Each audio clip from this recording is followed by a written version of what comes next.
Welcome back, chat. Episode 32 of the Hitters Meeting here on the Hip Cool and on Hardcore Braves. As per usual, I am joined with Coach Ken Anderson. Coach, how the heck are you doing today, buddy? I'm doing good, other than the fact I'm in a motel room, but I'm in beautiful Cherokee, North Carolina. The creek's rolling outside, and the Braves just had a 7-0 homestand. Can you believe it, Ryan? First time since 2013. That is absolutely insane, especially with how many hot runs they've had in that ballpark. Man, that's really impressive by the guys. Great homestand. Oh, by the way, we're a game on the Dodgers now for the second seed in the playoffs. Phillies are still 8.5 back. They're pissed off because they won 3 out of 4, but no ground on us. So they're having a good old fun time down there in the 2 hole in the National League East. And the Braves just keep on rolling. They're rolling into the Bronx this weekend, Ken. We get to face an old familiar friend of ours, Game 6 hero. But before that, I do want to talk about the previous series in Miami before I get too far ahead of myself. Ken, we hit the piss out of the ball against the Marlins, huh? I'm going to tell you something, and the most impressive was Yuri Perez is a tough ride, and we had some great at bats, not good, great at bats against him. That bodes well, definitely for the series coming up in New York. A lot of similar pitchers, and Yuri was getting pissed, and I don't think I've ever seen Yuri throw that many pitches over 100 miles an hour. You could tell he was like, "What is going on here?" I just think we're seeing the ball. Pretty much, other than the Mets series, which makes no sense why what happened in the Mets series, but I think we've seen the ball pretty well coming out of the All Star break. But I told you before we got on here, Matt Olson's fixing it. He's absolutely killing the ball. You mentioned Baldwin. We got some guys that may be fixing to go on stream heaters here. Yep, everybody's doubting Austin Riley. Even tonight in Game 3, look, he didn't have a hit or anything, but even his at bats were just better. Besides the 0-0 fastball he took down the middle because he was guessing breaking ball, but he was on the heater. He was trying to go to right center field. Even the sac fly he had was a slider off the plate, and he stayed back and drove it hard back up the middle. So really good signs at him. Ronald, couple bombs, even though one of them was the most goofiest thing I've ever seen live in a baseball field. So really good stuff this weekend from the Braves. And like you said, Yuri Perez is definitely going to play a factor for the Braves getting prepared for games 2 and 3 of this series. But as we said before, game 6, World Series hero Max Fried is on the bump Friday night in the Bronx. Ken, what you got on our old guy, Max Fried? He is a tough ride. He has the dreaded curveball, and he throws other stuff now. And we've talked before. He's kind of changed the way he is. He's getting older and he's learning how to pitch, and he still has a plus fastball, but his repertoire is what makes him difficult. And let's make no bones about it. He'll be a tough ride. The good thing is we do now have some right-handed lineups that can hit. Murphy will be in there.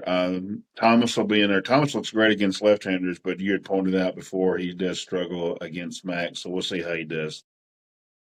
It's definitely going to be interesting. And just to give y'all a stat, good old Lane Thomas is hitting well under the Mendoza line against Mr. Max Fried. So it's by no means going to be an easy ride for him. And let's go ahead and dive into Max. He's got a very vast repertoire compared to what he had in Atlanta. He's got a cutter, sinker, four-seamer, changeup, sweeper, curveball, and his number one pitch back in the day, Ken, was the slider. He doesn't even hardly throw that pitch anymore. It is not even hardly, which is absolutely mind-boggling to me because I remember he struggled like 22, 23 whenever he was developing the sweeper. And I was like, he needs to go back to the slider, and he did for a while to get back on track. But that is absolutely insane to me how much his repertoire has changed in a couple of years. So let's keep on rolling through it. Left-handed hitters, you were going to primarily get sinkers with a mix of a cutter, a four-seamer, a sweeper, and a curveball. Main pitches will be the sinker and sweeper. Sinker gets more arm side run. Glove side, it's very minimal and almost flat. He basically starts it just outside off the plate. So you think it's the four seamer, but then at the last second it darts back over the outside corner and he can get you rung up on that. So he's going to try to paint that outside corner with the sinker all day long. Right-handed hitters, you're going to get the cutter, four seamer, changeup, sweeper, curveball, and sinkers. So you get the whole entire kitchen sink pretty much. Good luck. Tendencies. For the righties, he gets cutter heavy. And but I tell you, Max Fried didn't have many tendencies, but this one was pretty daggum noticeable in these two counts. He is cutter heavy in 2-1 and 3-1 counts to right-handed hitters. Lefties, he gets sinker heavy when he's behind the count, and his four seam fastball becomes noticeably prominent in 2-2 counts. He likes to try to get you out and get you above the zone with the four seam fastball, get you swinging at that. So keep that in mind as well. I'm not saying that you need to sit four seam fastball 2-2 count. Just be aware that he does like to go to it above the strike zone to get you to chase. Right handed hitters are approached. We're going to be hunting the four seam, sinker, and changeup window and the cutter sweeper window. For the four seamer, sinker, changeup, you want the ball to start inner third to outer third, belly button to high thigh. The cutter and sweeper, we want them to start away off of the plate to the outer third, above the zone to the belt. You really want to stay middle backside with Max and driving him right center field. You got to get him up in the strike zone and do not expand low, because if you expand low, he's going to eat you up with his curveball, with his changeup, with all of his secondary stuff. So make sure you get the cutter up, because if it gets up, it flattens out. The sinker, if it gets up, flattens out. His four seamer is 95 on a good day, and it doesn't have that elite ride through the zone. So if you get it up, it's kind of a little bit flat, and you can get to it. Same thing with his sweeper. If you get it up, it's going to flatten right on out. So that's going to be the key to Max. Get him up in the zone. Don't expand low, and you should be okay and stay middle backside.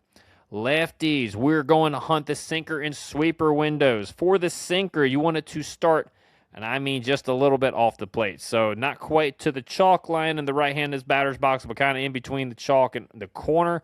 That's where you want it to start at. To the middle part of the plate, belly button to high thigh in height. The sweeper, you want it to start inside off of the plate at you and above the strike zone to the mid thigh. Keep your direction to left center field and do not try to pull him. Do not expand low. Get him up in the zone. You're going to have a lot of success. Again, Max makes a living off of soft contact and getting guys to expand out of the strike zone. If you keep him in the strike zone and get him up, you will do well. If we start expanding the zone and chasing him low, it's going to be a really long day at the ballpark, Ken. You got anything else on Mr. Max Fried?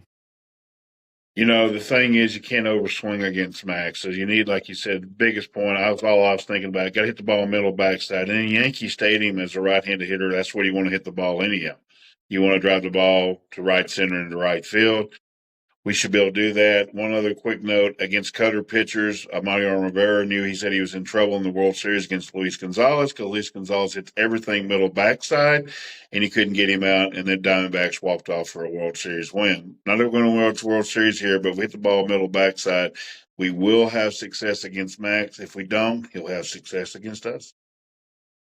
Now, Max is. I also want to point this out. Just from watching Max Fried for multiple years, he's either going to be pounding the strike zone, so you're going to get something to hit early, or he's not going to have his A plus stuff. He's going to be all around the zone, but he's not going to be inside the strike zone.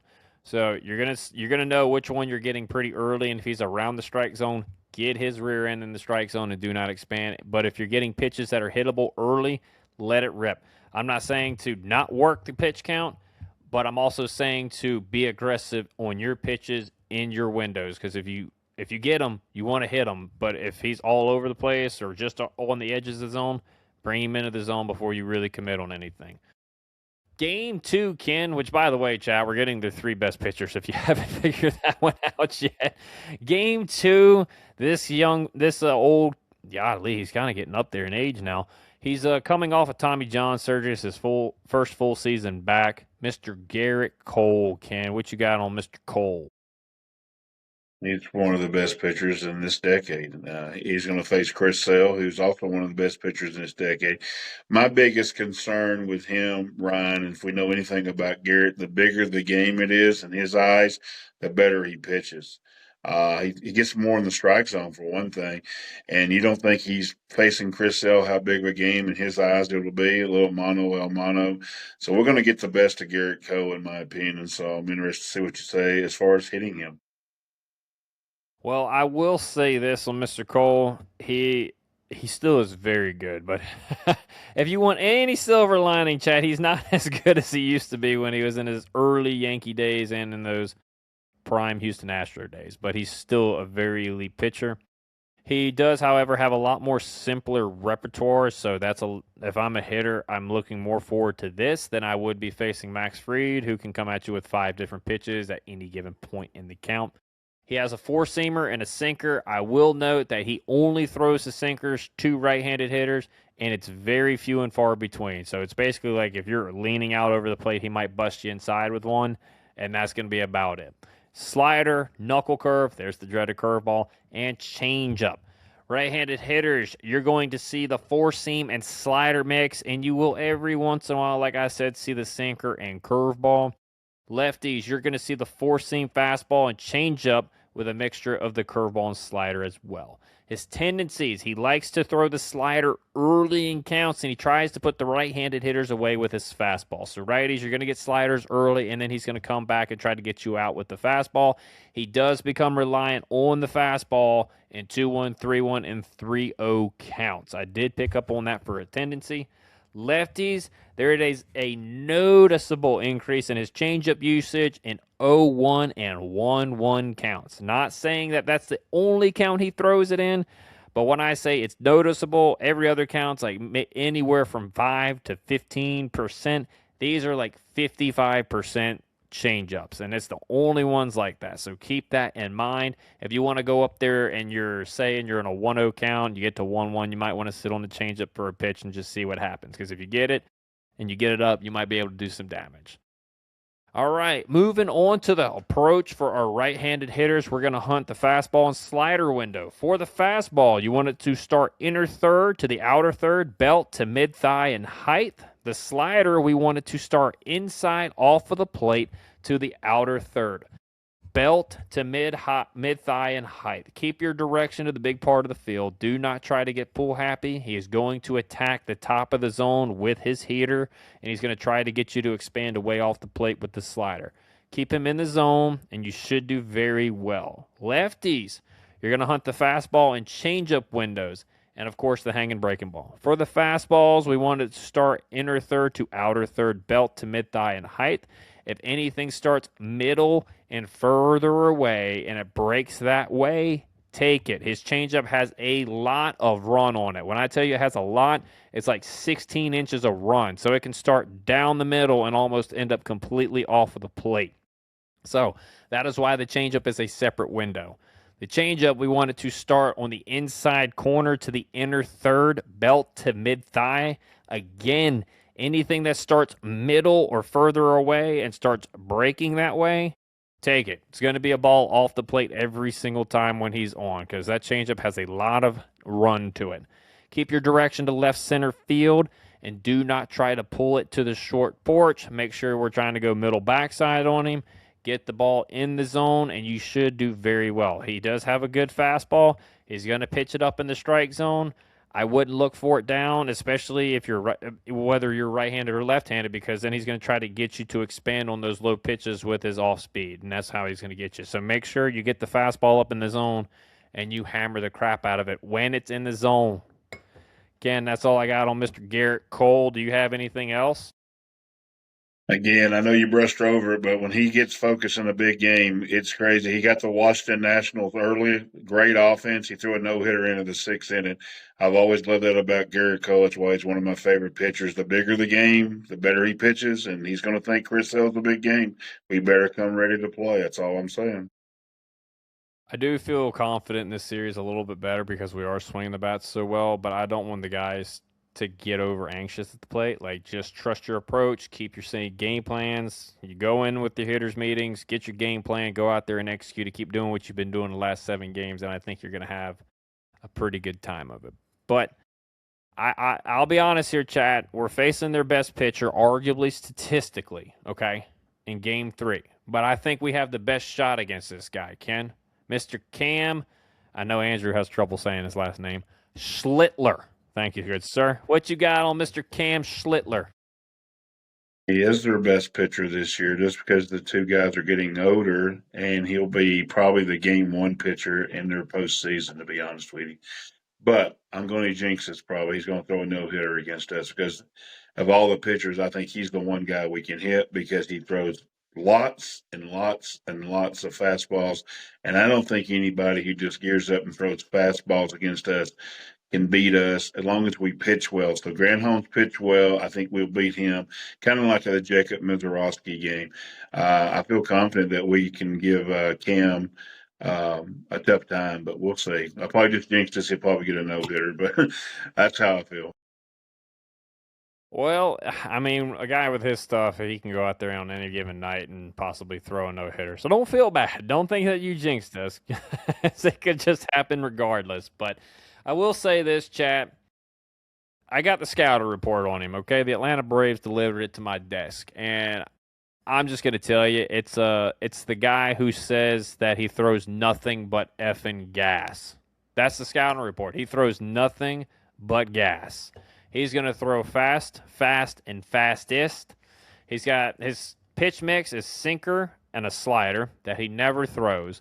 Fastball, his four seamer, cutter, and then oh yeah, every blue moon you'll just see a little old curveball come in there. So I don't even consider his slider or curveball to even be in the remote possibility of pitches that he might throw. If he throws it and dots that thing 3 times, I'm going to go take my ass back to the dugout, okay? Because I am not sitting there waiting on a curveball or slider.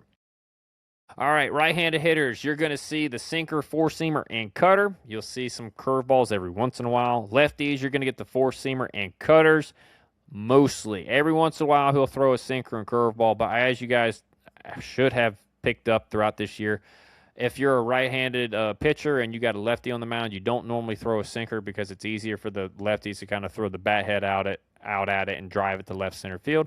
Same thing if it's a right-hander with a lefty on the mound, and they don't normally throw sinkers away because, again, it's easier for the righties to get extended and drive that ball into the gap. So that's why you don't see as many sinkers to opposing sides, whether it's right-handed pitcher, left-handed stick, left-handed pitcher, right-handed stick.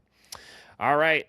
His tendencies, again, he throws nothing but gas. He's going to throw anywhere from 98 to 101. That's what you're going to get. There's no in between. Well, the cutter's going to be like 95. Yeah, a cutter at 95 is ridiculous.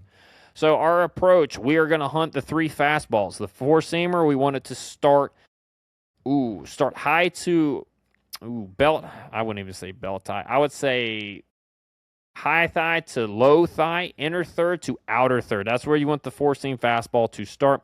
The cutter, we wanted to start inside off of the plate to the inner third. Again, belt to mid-thigh. Sinker, we wanted to start off of the plate away to the outer third of plate, belt to mid-thigh. Again, you guys can kind of see I'm going a little bit lower here. I want the ball down. There's no way I'm going to sit there and try to get this guy upstairs. He's going to try to live upstairs, and if he's going to try to live up there, make him earn the top of the zone. Make him paint the top of the strike zone before we go up there looking for it. Stay right center field. Stay calm in the box. Don't feel like you got to rush to get your ace swing off. Just do what you've been doing these last 7 games, guys, and you're going to do fine. Especially for Riley and Ronald. You guys are catching up to 99. Riley, you caught up to 99 painted on the inside corner against Yuri Perez. You can hit this guy's 99, 100 miles an hour. So there's no reason to change anything mechanically. Just get on time. Lefties, our approach. It's going to be the exact same thing as the right-handed hitters. You're going to hunt the 3 fastballs. Again, you want the ball to start belt high to low thigh, inner third to outer third if it's the four-seamer. The cutter, you want it to start off of the plate away to the outer third, belt to mid-thigh. And the sinker, you want it to start inside at you off of the plate to the outer third, belt to mid-thigh. Get him down in the zone. Get him over the plate. Drive him middle backside because there's no reason to go ahead and try to pull this guy and try to get your swing out there as early as possible. Stay within yourself. Stay middle backside because if you're going to drive the ball to right center field on 101, if he hangs a cutter, you're going to be on time for it to pull it out of the ballpark. There's no reason to really feel like you can't hit anything His timing windows are going to be from 95 to 100.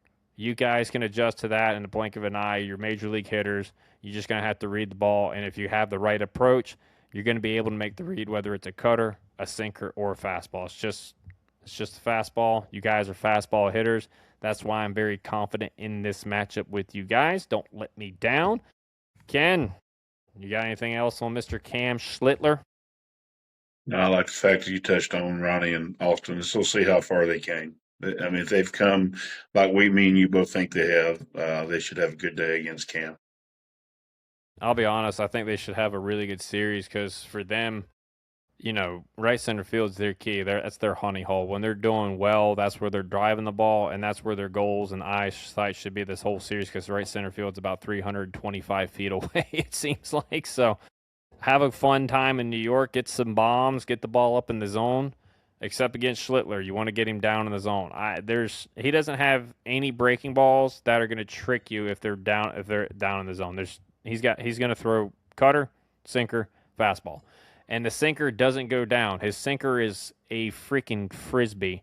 It's like a left-handed cutter. It literally starts and it just moves in. It doesn't move down. It just holds its plane and moves in. So if it starts low, it's probably going to finish low. It might just run one way or the other, or it'll stay true. Moving on to their bullpen, I'll be honest with you, there's one guy that I didn't get to in their bullpen, and that's because their bullpen's pretty good. They got one lefty that I really liked. They got Bednar in the back end, so we'll save Bednar. Ken, I've never even heard of this guy until today. Brent Hedrick is the left-handed specialist out of that New York bullpen, and he is pretty daggum good. What do you got on that guy? He's very good. I mean, he's trying to do a comparison. He's not. I tell you what, I'll give you one. He's not the way he throws, but Wandy Peralta kind of guy. He can be difficult. He's a good fastball, really good off speed, and his arm action is great. It's just like the fastball. So he is not easy, and he's been secret to success. And probably part of the reason we both think they probably should have went got extra bullpen arms, but probably while they're confident, maybe they can get through this, and he'll be a big part of their postseason. There's absolutely no doubt about it. The Yankees have three lefties in their bullpen, but he is by far the best one. The other one is Ryan Yarbrough and Tim Hill. Not saying that they can't be good, but they're going to be more the old crafty lefties trying to trick you with arm angles and off speed stuff. This guy's got really, really good stuff. So let's go ahead and talk about him. He's got a 4-pitch mix. He's got a 4-seam fastball, a sinker, a slider, and a split. Right-handers, you're going to see the 4-seamer and slider, and every once in a while, you're going to see the split. He only throws it for whatever reason at like a 6 to 8% clip. The rest of it's 4-seamer and sliders. That, I think, is going to be his key to get to the next level against righties is developing that split. Lefties, you're going to see the sinker and 4-seam fastball and sliders. Tendencies, he is fastball heavy when he is behind in the count. Lefties, when he is ahead, he gets extremely slider happy. I'm sure that's a shocker. That's going to be his put-away pitch against you guys. So our approach for right-handed hitters, you're going to hunt the fastball and changeup window and the slider window. The reason why I really want you guys to hunt the 4-seamer and changeup window is because you can read spin. Again, I've always preached this. You can read spin. It's really hard to read a changeup. So if you're sitting more right center field and looking on the plane of a changeup, the slider is going to stick out if it hangs. For the 4-seamer and changeup, we want the ball to start inner third to outer third, belt to high thigh. The slider, we want it to start away off of the plate to the inner third, above the zone to the high thigh. We're not going to go inner third. We're going outer third. Outer third of the plate, above the zone to the high thigh. Keep your direction to right center field. Get the ball up in the zone.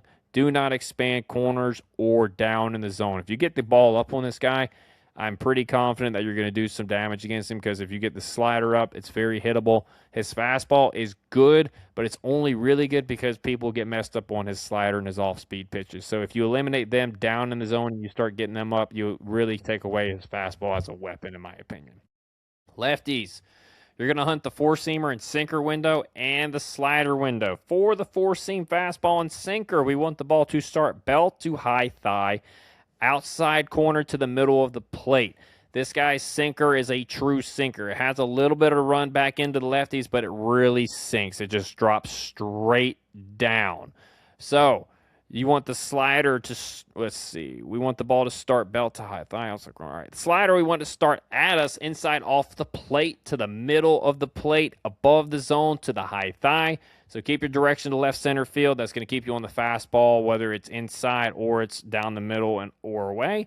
And it's also going to keep you on the slider. If it starts at you, you'll be able to recognize it and you get the barrel out in front. But if it starts more in the inside corner, you can still drive that ball middle backside again. If the pitch starts middle away and it breaks away, take it. It's going to be a ball.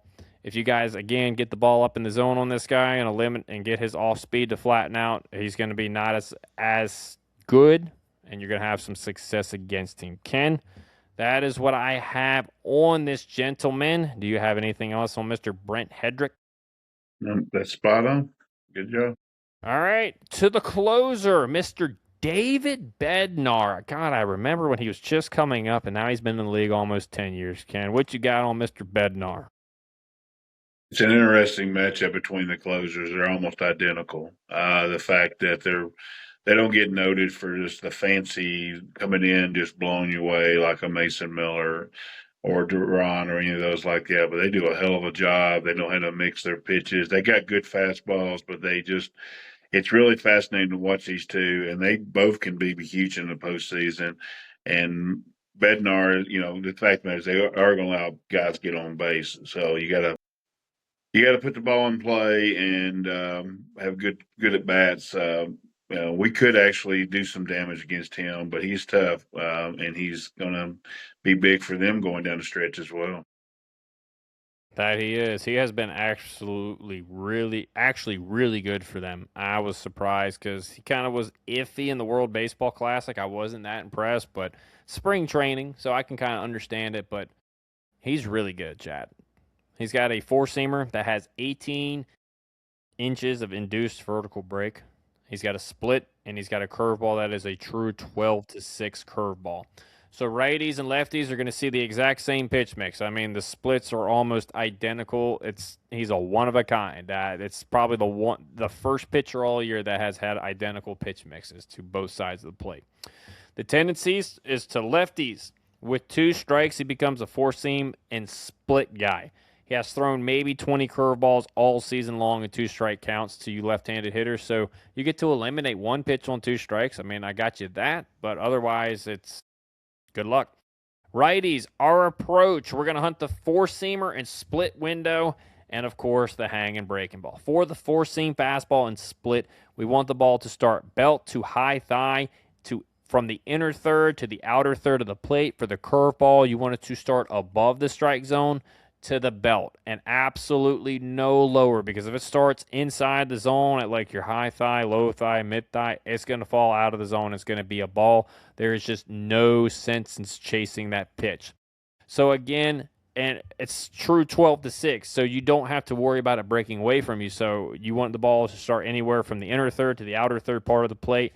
If you get the ball up in the zone and you don't expand low, he wants you to fish low on the split and curveball.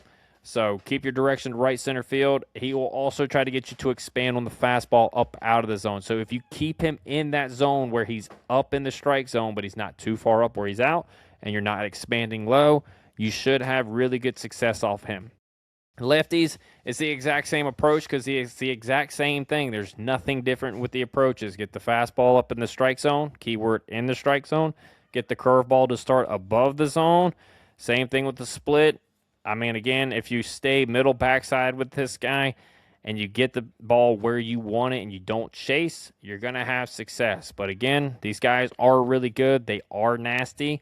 So I wouldn't be surprised if he goes 3 up, 3 down, but I also wouldn't be surprised if our guys work the pitch count against him and they get him up in the zone and they pop a homer or two that take the lead. So could go either way, but that is what I got on the Yankees pitching staff. Ken, do you have anything else? Yes, sir. Ready to go. It was fun doing a different team. My God, I haven't had a new team to do in it feels like forever. So with that being said, Ken, weekend series in the Bronx, how do you think the Braves do? Tough. If I knew exactly how Molly was going to throw, and I do think he'll have a chip on his shoulder as well, as Holmes and Elder have said. And I want to see Holmes go back to back. So, with all that said, they are facing their three best pitchers. Yankees are fighting for their life. Not that the Braves are going to come off of it, but they're fighting for their life. So I'm going to say the Yankees are going to win 2 out of 3, hoping that we win 2 out of 3. But I'll go Yankees 2 out of 3.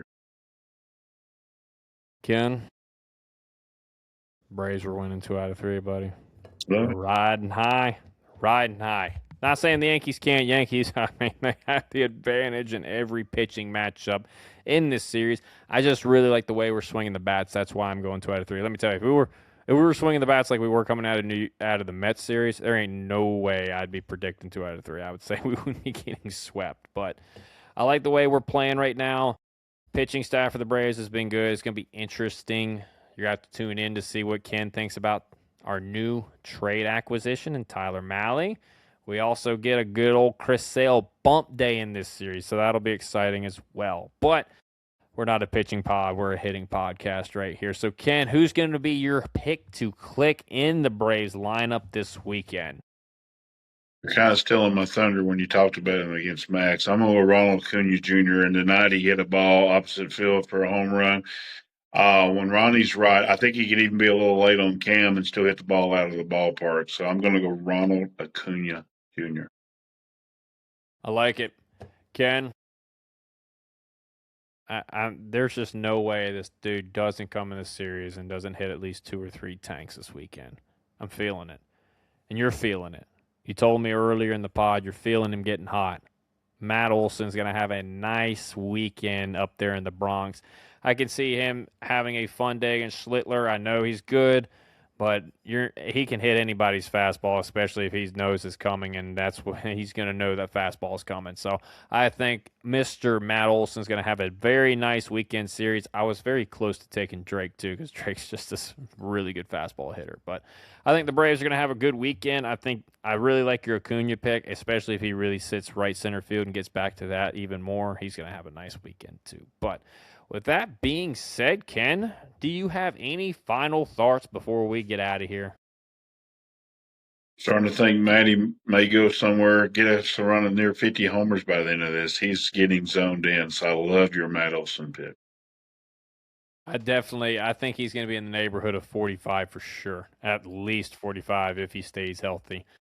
But I don't have any final thoughts. The only thing I got for you, chat, is if you like the video, please like it. Leave a comment down below. Let us know what else you would like to see on the show. If you would like changes or if you like the way it is, let us know. Give me your series prediction. How do you think we do this weekend? And if the Braves win the series, who do you think plays a key part? Drop that comment down below and let us know. And until next time, chat, we are out of here. See you guys on the next one. You know what, boys? You guys are going to be world champions for the rest of your life.